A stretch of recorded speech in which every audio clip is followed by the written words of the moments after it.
Good morning, Fellowship Hi-Crest. Thanks for joining me today as we are getting ready to start our Jumpstart. Today we'll be in Romans 10, 14 through 17. Go ahead and join me there. It says, "But how can they call on him to save them unless they believe in him? And how can they believe in him if they have never heard about him? And how can they hear about him unless someone tells them? And how will anyone go and tell them without being sent? That is why the scriptures say, 'How beautiful are the feet of the messengers who bring the good news.' But not everyone welcomes the good news. For Isaiah the prophet said, 'Lord, who has believed our message?' So faith comes from hearing, that is, hearing the good news about Christ."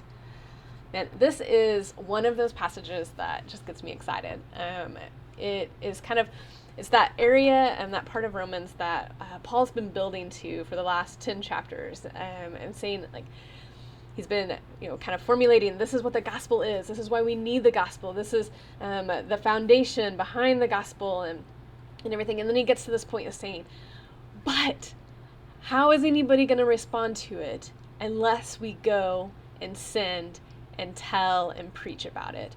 And so as we're thinking about that today, I was looking up some numbers about just our faith and Christianity in the world. It says 59% of the world today is still considered unreached, which means that Jesus is not known or named among 4.5 billion people in the world.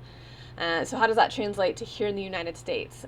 Here in the U.S., 40% of people are either non-religious, they're just nuns, they're not claiming anything, or claim another religion. That's 130 million people here in the United States alone that have not responded to the good news of who Jesus Christ is.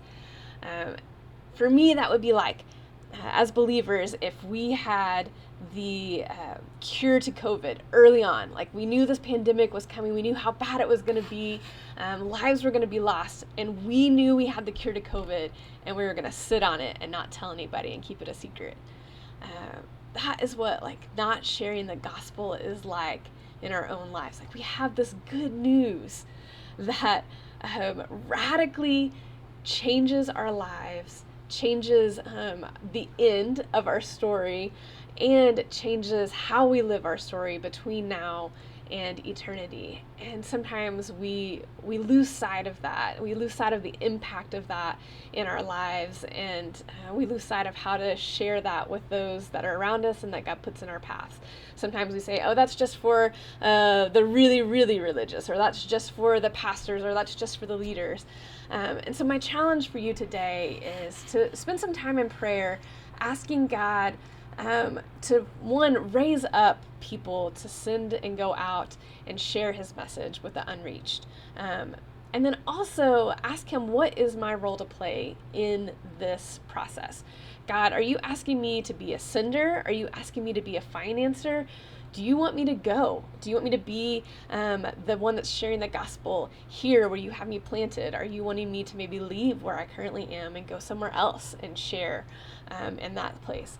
So just be in prayer about that today, and how God can use you to be a part of sharing the good news about his son, Jesus Christ, to those he has you with. Thanks for joining us today. Continue to power up, pour in, and spill out.